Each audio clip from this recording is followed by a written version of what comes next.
Voilà, point de situation en direct sur cette antenne, alors que vous l'avez vu, les policiers qui bloquaient l'accès au point de secours, finalement, ils ont repris les choses en main. Les bénévoles peuvent accéder actuellement, notamment du côté de Valence, à des endroits pour se regrouper et porter de l'aide aux sinistrés. Camille Novak, vous êtes justement à la Cité de la Science, là où la solidarité s'organise. Racontez-nous, Camille, ce qui se passe autour de vous. Et oui, en effet, puisque c'est depuis ici que les bénévoles sont acheminés vers les zones sinistrées. Il y a des bus qui ont été mis à disposition par les autorités locales pour les emmener justement plus facilement vers ces zones sinistrées qui sont très difficilement accessibles. Et on l'a vu dans le sujet juste avant, à pied, cela encombrait trop les routes. Donc cela s'organise progressivement. Il y a les derniers bus de bénévoles qui sont partis il y a tout juste quelques instants. Maintenant, on a vécu un moment très fort il y a quelques minutes ici, puisqu'ils sont partis sous les applaudissements ici des personnes qui étaient présentes. C'était très émouvant, mais il faut imaginer que depuis ce matin, il y avait des milliers et des milliers de personnes qui ont convergé jusqu'ici pour se rendre vers les zones sinistrées, des files interminables de bénévoles qui étaient présents. Alors on estime pour l'instant à au moins 25 000 personnes qui ont convergé jusqu'ici pour aller vers les zones sinistrées. Et en plus de ces bénévoles qui étaient acheminés via les bus, il y avait aussi des denrées alimentaires. Vous voyez juste derrière moi de l'eau et puis aussi des denrées alimentaires qui étaient ramenées justement par ces bénévoles qui en prenaient chacun un petit peu dans leur sac à dos, dans les bras, des packs d'eau aussi qu'ils portaient pour pouvoir les amener à ces sinistrés. Et ce matin, dans la file, on a croisé un couple de Français qui vit à Valence. Ils ont attendu plus de 3 heures avant de pouvoir monter dans un bus pour aller dans ces zones sinistrées. Je vous propose qu'on les écoute. Ouais, alors hier ça a été assez frustrant pour nous parce qu'on était à pied d'œuvre pour vouloir aider et en fait il n'y avait pas encore cette organisation et on a dû rester chez nous. On nous a dit la meilleure des choses qu'on fasse pour aider, c'était de rester chez nous.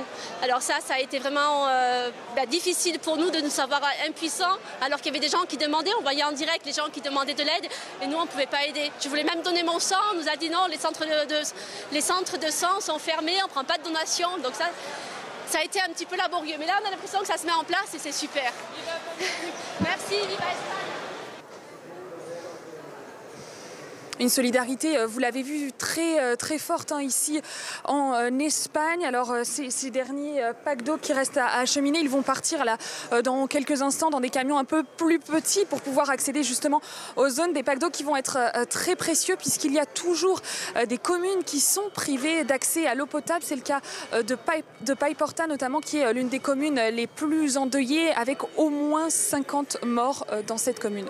Merci beaucoup Camille Novak en direct de Valence avec les images de Frédéric Huss pour France Info. Autour de ce plateau, nous en parlons bien sûr de cette situation plus dramatique en Espagne. Lieutenant-colonel Frédéric Haro, vous êtes avec nous à distance, porte-parole de la sécurité civile. Badawi Roublon, vous êtes ancien directeur de la prévention des catastrophes naturelles à l'UNESCO. Juan José Dorado, vous êtes journaliste correspondant espagnol. Vous êtes en France, vous travaillez et avec l'Espagne et avec le reste de l'Europe. Merci beaucoup d'être avec nous. Peut-être un mot. Vous venez de la région de Valence, vous nous l'avez confié. Ce sont des images qu'on a vues à la fois de dévastation, mais aussi de solidarité.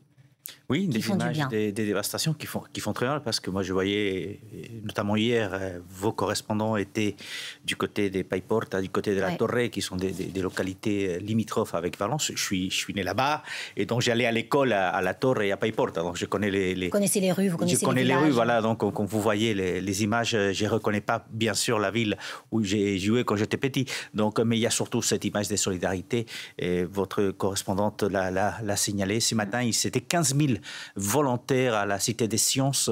Donc, il n'y a eu que 2500 qui ont été qui ont monté dans les 90 bus qui ont été mis à disposition et qui sont distribués. Aujourd'hui, tout est organisé, et ces volontaires qui sont destinés à nettoyer, mais aussi à l'aide des personnes, à la distribution d'aliments et donc au déblayage. Donc, cette solidarité qui est réelle et qu'on voit aujourd'hui organisée comme il faut, si on peut dire, du côté de Valence. Cette solidarité, on imagine à quel point l'Espagne a été touchée en plein cœur avec ces images dramatiques.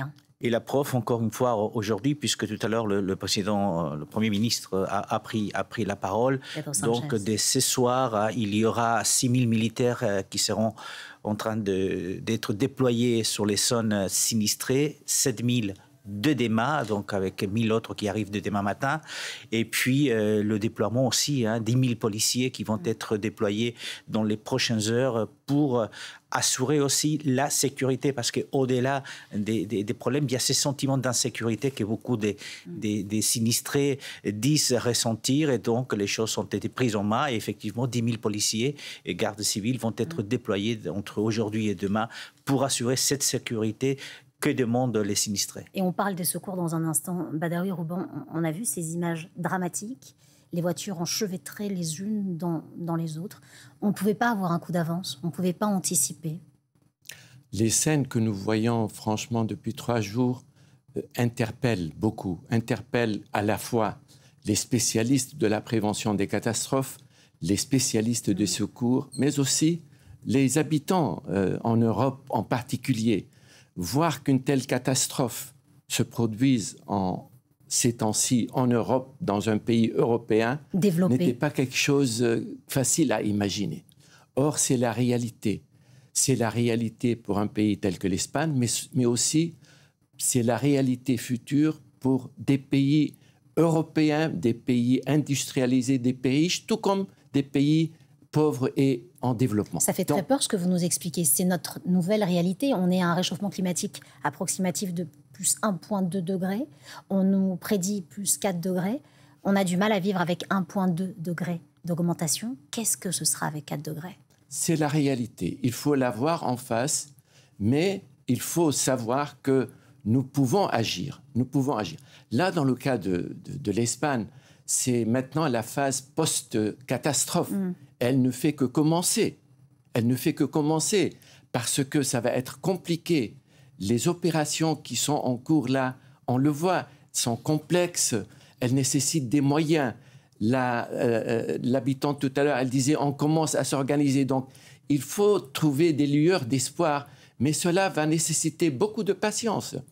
On ne pouvait pas imaginer un tel panorama, des parkings encore non découverts. On ne sait pas encore qu'est-ce qu'il y a dans les parkings. On ne sait pas encore qu'est-ce qu'il y a dans les voitures qui n'ont pas encore été explorées. On ne sait pas encore comment faire face, donner de l'aide à ces habitants qui sont encore dans les immeubles, sans nourriture, sans soins médicaux, sans eau potable. Donc, au fil des heures, et hélas, au fil des heures, nous allons découvrir le bilan réel de cette catastrophe. Lieutenant-colonel Frédéric Haro, vous êtes à distance avec nous et je rappelle pour les gens qui nous regardent que vous êtes le porte-parole de la sécurité civile en France. Comment s'organisent ces secours espagnols ? Que vous dit-on ? Que voyez-vous ? Eh bien, écoutez, on a une réponse que je dirais graduée. C'est-à-dire que les premières 24 heures ont été prises en charge par les sapeurs-pompiers locaux de Valence et de la région et appuyées assez rapidement par des unités militaires de sécurité civile espagnoles qu'on appelle les ZUME, qui sont relativement récentes, qui datent de 2005 et ont été constituées sur le modèle du modèle de formation militaire de sécurité civile française. La seconde phase de l'opération, maintenant, qui est plus lente, qui est constituée de pompage, de recherche, se fait avec l'appui de moyens complémentaires, donc l'ensemble de ces ZUME mobilisés. Et on l'a dit aujourd'hui, des unités militaires conventionnelles qui vont venir là notamment pour du génie civil, avec des moyens lourds qui vont permettre de dégager des zones de manière un peu plus grossière pour pouvoir accéder et procéder à ces phases de recherche encore plus poussées. Ces annonces du Premier ministre espagnol, lieutenant-colonel, qui sont dramatiques. 211 morts ce matin, c'est un bilan qui est encore provisoire. Il y a des dizaines et des dizaines, et pour ne pas dire peut-être des centaines de disparus, de personnes qu'on va retrouver. Ça faisait longtemps qu'on n'avait pas vu ce genre de drame. Est-ce que dans ces cas-là, quand on vit des drames comme ça, les secours s'organisent aussi différemment pour essayer de secourir aussi les vivants, j'ai envie de vous dire? Alors tout se fait de concert, évidemment. On va parler, donc je disais, la première phase qui est les sauvetages. La seconde phase pour ces vivants va être de leur trouver de la nourriture, de l'eau, de l'hébergement, de prendre en charge ces populations. Cela se fait aussi avec le travail d'associations, soit des associations constituées, Croix-Rouge, Protection civile en France par exemple, il y a des équivalents espagnols, Ordre de Malte, qui vont prendre en charge ces personnes-là, leur trouver des gymnases, des endroits pour les héberger et les prendre en charge sur les premiers jours. Ça va être l'action aussi de bénévoles, donc on a vu dans vos images, de gens qui d'eux-mêmes vont amener de l'eau, vont amener des vivres et vont les distribuer. C'est moins évident parce que ces bénévoles, on ne les connaît pas, ils ne sont pas rompus, ça ne se fait pas comme ça de faire ces actions-là. Donc il faut pour les autorités réussir à canaliser cet engouement et à faire en sorte non plus que les gens n'aillent pas s'exposer inutilement. Il ne s'agit pas que des gens veuillent participer aux recherches sans matériel, sans la connaissance qu'il faudrait et finalement se mettent en danger pour créer d'autres victimes. Donc charge aux autorités de conduire de concert un petit peu tout cela. On revient vers vous dans un instant, lieutenant-colonel. On va vous faire écouter le Premier ministre espagnol. Vous l'avez dit tout à l'heure, Juan José Dorado, qui s'est exprimé, le Premier ministre espagnol. Il concède que beaucoup de personnes doivent être encore retrouvées. On va l'écouter. Nous savons que l'aide met beaucoup de temps à arriver, qu'il y a encore des maisons et des garages bloqués et de nombreuses personnes sans défense. 5000 militaires supplémentaires arriveront dans les prochaines heures. On a conscience que l'alerte a été donnée tard. On a conscience que l'alerte a été donnée tard. Pour l'instant, tout le monde préfère, entre guillemets, regarder ailleurs et on verra quelles sont les responsabilités politiques, puisque c'est une alerte qui est donnée par les autorités politiques et notamment les autorités régionales, qui sont celles qui ont la main sur la protection civile en Espagne. Après, ce que vient de dire le Premier ministre, c'est tout à fait vrai. On est conscient qu'il y a encore, vous le signalez tout à l'heure, il y a encore des parkings dans des supermarchés où encore les secours n'ont pas réussi à sortir l'eau et donc ils n'ont pas réussi à rentrer et voir s'il y a des victimes à l'intérieur des voitures. Il y a des tunnels dans les centres-villes qui ont été touchés et donc il y a encore des dizaines de voitures qui sont entassées et donc il faut retirer voiture par voiture, regarder d'abord et puis retirer la voiture. C'est extrêmement long, extrêmement compliqué. On sait que le bilan va être très lourd. D'ailleurs, il y a aussi la difficulté d'identification des victimes. Sur les 211 personnes, il y a eu à peu près 162 autopsies qui ont été effectuées et il n'y a que 39 personnes qui ont été identifiées pour l'instant. Donc c'est très long, c'est très dur. Et puis il y a cet afflux encore des victimes qui va certainement arriver dans les prochaines heures. Et les familles ne perdent pas l'espoir, effectivement, de pouvoir retrouver les leurs. On fait le point avec Luc Lacroix, nous en parlons après. Arrimé à l'extérieur d'un hélicoptère, pour scruter les rives où l'eau se retire progressivement. 3 jours après les inondations, dans les airs, comme au sol, la recherche de disparus nécessite d'énormes moyens. Des habitations isolées restent inaccessibles. Inspection par drone quand c'est nécessaire. À Alfafar, une montagne de véhicules s'est encastrée sous ce pont. Travail titanesque pour ouvrir chaque voiture et vérifier si des corps se trouvent à l'intérieur. Pour l'instant, on ne sait pas. On y travaille. On continue à retirer les voitures. Une marque bleue pour les voitures déjà contrôlées. 2200 militaires sont arrivés en renfort et inspectent les parkings souterrains. À Aldaya, les secouristes ne peuvent pas encore y accéder. Il faut d'abord évacuer l'eau, des heures de pompage et la détresse de cet homme. Il explique à notre équipe que son ami Vicente est resté coincé à l'intérieur. Descendu chercher sa voiture, il a été rattrapé par la crue. Je me sens impuissant, très impuissant. J'ai beaucoup de rage avec tout ce qui nous est arrivé. Mais il n'y a pas d'autre remède que de ravaler sa rage et d'attendre. Ici, l'espoir de retrouver Vicente vivant a disparu.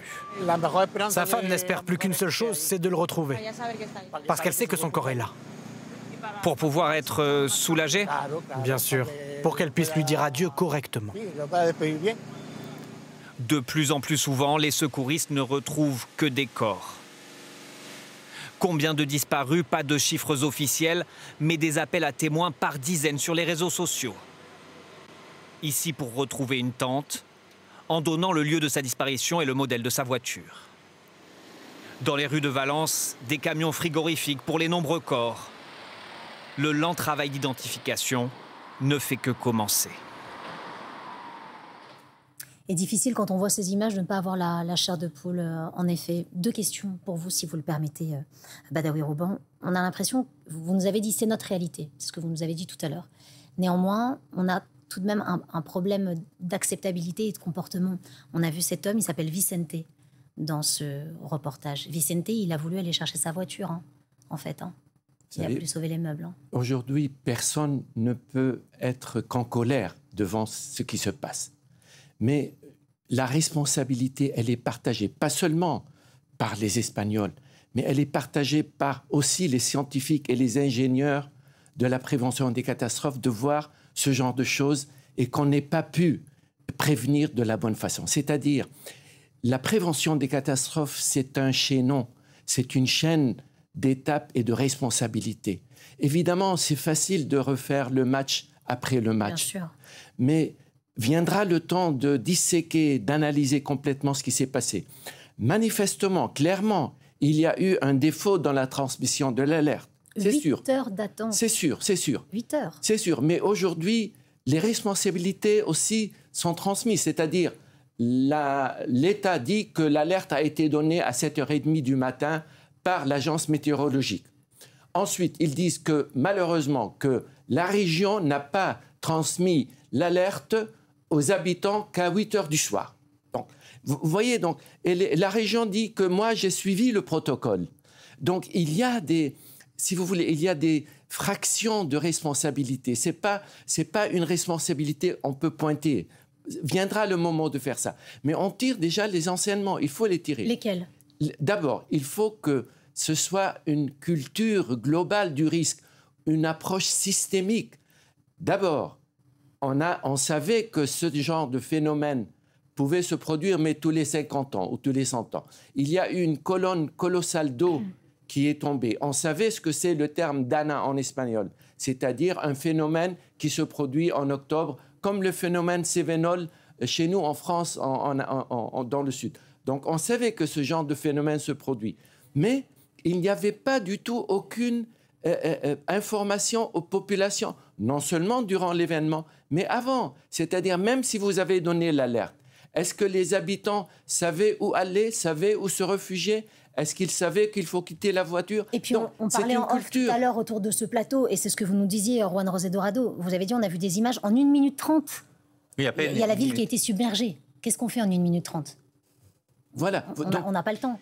Non, mais c'est vrai qu'il y a cette culture du risque. C'est vrai que les protocoles, il va falloir les réétudier. Ça, c'est aussi une réalité, puisqu'effectivement, dès 7h30 du matin où la première alerte rouge est donnée, quoique on oublie que dans les jours, quelques jours avant, l'agence de météo avait déjà prévenu qu'il y avait des pluies torrentielles qui allaient arriver, qu'il fallait être attentif. Mais la réalité, c'est qu'il y a des alertes qui ont été données très localement à certains endroits, n'ont pas prévenu les localités qui sont un peu plus loin. Et en fait, après, c'est un enchaînement des choses. Donc, c'est vrai que le premier enseignement, et vous avez raison, c'est qu'il y a cette culture du risque que d'autres pays, vous les avez cités tout à l'heure aussi, le Japon notamment, a une culture du risque qui sont assez importantes. Il va falloir qu'en Europe, on ait aussi cette culture du risque, que les enfants sachent effectivement que faire à chaque moment, où aller à chaque moment. L'Espagne d'un côté, mais la France n'est pas exempt. Il y a quelques jours, on avait aussi des inondations dans le Rhône, alors beaucoup moins dramatiques que ce drame, hein, ces images d'horreur qu'on voit bien sûr en Espagne. Vous savez, il faut dire, en France, il y a 9 chances sur 10 que dans les années à venir, ce genre de catastrophe peut se produire. Je ne dis pas que ça, je ne lis pas dans une boule de cristal, mais la probabilité est grande pour que ce genre de catastrophe puisse aussi se produire dans n'importe quel pays européen ou dans n'importe quel pays du monde. Donc, il faut prendre... Le Japon, par exemple, il a des années derrière lui de préparation. C'est une culture. Au Japon, un enfant de 8 ans, il va savoir, lorsqu'il y a une alerte, comment se comporter. Et donc, il faut construire cela. On ne peut pas le faire en 24 heures, en 1 an ou en 2 ans. Il faut qu'on revoie les tests. Il faut que chaque commune fasse tous les 6 mois une simulation de ce genre de choses. Est-ce que nous sommes prêts? Nos députés et certains, notamment Europe Écologique Les Verts, Sandrine Rousseau en tête, estiment que non et que nous sommes probablement préparés à compter les morts. On l'écoute, Sandrine Rousseau. J'entends Michel Barnier dire que sa priorité, c'est de supprimer le zéro artificialisation nette. Donc, zéro artificialisation nette, ça veut dire qu'on arrête de bétonner. Il dit on arrête cette mesure. On prépare les morts de demain. Aujourd'hui, en France, on prépare les morts de demain. Clairement, en matière d'inondation, il faut être très conscient de la gravité de ce qui est en train de se passer. Dans la montée du climato-scepticisme... Et votre objectif, c'est quand même de les faire changer d'avis. Absolument. Il y a cette idée qu'en fait, comme ils ne peuvent rien faire, mieux vaut ne pas y croire. C'est presque un ressort psychologique. Mieux vaut ne pas y croire, effectivement. On va rappeler une date, 1957, dans votre région, dans celle que vous connaissez bien. Il y a un fleuve, le Turia. Il a été détourné parce qu'il y a eu une inondation très importante en 57, 81 morts. Donc qu'est-ce qu'on fait? On détourne ce fleuve vers le sud. Précisément le sud, là où il y a eu ce drame qui a eu lieu. Est-ce qu'on paye aussi aujourd'hui des décisions passées qui n'étaient pas adaptées? Alors cette décision était importante quand elle a été prise parce qu'effectivement, ça épargner la ville de Valence. Le centre-ville de Valence, la ville de Valence a été épargnée justement des inondations. Mais effectivement, on a détourné le fleuve Turia, mais tous les petits affluents du Turia qui traversent les localités aux alentours, on n'a pas du tout fait le même travail avec ce type d'affluents. Les différents affluents, donc, on ne les a pas travaillés. Résultat, le Turia, à un moment donné, n'a pas été capable de recevoir tout l'eau que ces affluents ont amené. Et qu'est-ce qu'ils ont fait? Ils l'ont déversé sur les villes. Donc, effectivement, il va falloir faire un travail comme on a fait à partir de 1957 avec les Turia. Il va falloir le faire autour de la ville. Mais aussi, bien sûr, il va falloir revoir l'architecture des villes. Les zones où il y a des zones dangereuses, on ne peut plus construire. On l'a fait en France, on l'a fait dans certains endroits déjà en Espagne, mais c'est là, ça revient à l'actualité. La construction, l'urbanisme est important aussi dans la prévention des risques. Lieutenant-colonel Frédéric Arrault, vous qui êtes toujours avec nous, on parlait de sécurité et on parlait de culture aussi, culture globale du risque et de pouvoir gérer les risques. Aujourd'hui, comment est-ce qu'on fait pour être, sans mauvais jeu de mots encore une fois, au fait de ces risques et de se mettre... à jour, de façon à savoir s'organiser si une catastrophe comme celle-là nous tombe dessus? Alors, nous tombe dessus et potentiellement, et à même de nous tomber dessus demain avec le dérèglement climatique qui touche toute l'Europe, et en particulier, on l'a vu là, la Méditerranée. Cela se joue à tous les niveaux. On vient parler d'aménagement du territoire, effectivement, préparer le territoire pour essayer de limiter ces effets-là, préparer nos villes pour avoir des bassins avec une urbanisation très dense. Et donc, on a vu les effets de ces inondations dans une zone qui était extrêmement peuplée. Préparer les personnes, donc c'est le travail que l'on fait de sensibilisation, d'essayer d'amener cette culture du risque. Ça ne se fait pas du jour au lendemain, c'est des messages, c'est des campagnes, ça se fait à l'école, ça se fait avec les enfants, ça se fait avec les adultes. Donc amener tout doucement ça pour vraiment entrer cette culture du risque dans notre culture et faire en sorte que des choses qui sont des choses de bon sens, finalement, deviennent des automatismes. Et puis, travailler la réponse, parce que malgré tout, les événements surviendront, il faut pouvoir y faire face, et donc adapter notre réponse de sécurité civile à ces événements plus souvent, plus forts. Et c'est le travail actuellement, d'ailleurs, du Beauvau de la sécurité civile, qui a été relancé cette semaine par le ministre de l'Intérieur, et qui va reprendre donc, ses travaux dans les jours et semaines qui viennent pour dimensionner notre réponse, quels moyens humains, matériels on va mettre en place pour faire face à ces événements qui on l'a vu, peuvent ponctuellement prendre une dimension extrême. Merci, lieutenant-colonel, d'avoir été avec nous en direct aujourd'hui. Il ne faut pas laisser penser qu'en France, rien n'a été fait en matière de lutte contre le risque d'inondation, mais aussi d'autres risques, les incendies de forêt, les sécheresses. Beaucoup de choses ont été faites en France depuis 20 ans, surtout. Il y a des plans de communaux de sauvegarde au niveau des communes. Il y a les documents d'information aux citoyens. Donc, pas mal de choses ont été faites. Mais ce n'est pas encore suffisant. Il faut aller plus loin. Il faut que ces plans communaux de sauvegarde qui sont dans les mairies, parfois, hélas, dans les tiroirs des mairies, il faut qu'ils soient testés au moins une fois par an à l'échelle d'une commune. Comment faire quand il y a un risque, une alerte? Il faut qu'il y ait donc des simulations. Les populations savent où aller, comment se comporter. Les écoliers, les écoles, est-ce qu'on ferme les écoles? Ce genre de test doit devenir obligatoire. Mais vous avez dit, on ne va pas pouvoir faire cela du jour au lendemain, alors que le risque climatique, il est à notre porte, ça peut arriver demain. Hélas, le risque climatique, on a fait beaucoup d'accents martelés sur les raisons principales, c'est-à-dire les émanations de gaz à effet de serre. Ouais. Ça, c'est important, ça, c'est très important. Mais il faut aussi l'adaptation. Par exemple, vous savez, on dit que si on investit 1 euro dans l'adaptation, on économise 10 euros dans la réponse après la crise. Donc ça, c'est important. Il faut qu'on donne aussi plus de pouvoir aux maires. Aux maires, il faut leur donner plus de pouvoir pour qu'ils puissent justement mettre en œuvre ces plans dont ils disposent. Voilà. Et je pense qu'avec la science et la technologie, avec les systèmes d'alerte, on peut y arriver, mais il faut s'y mettre dès maintenant, il ne faut plus attendre. Merci beaucoup, messieurs, d'avoir été avec nous en direct aujourd'hui sur France Info. Juan José Dorado, Badawi Roblan, merci de nous avoir éclairés sur cette situation, on l'aura compris, plus que complexe et avec laquelle nous allons devoir vivre. Merci à vous de nous avoir suivis en direct sur France Info.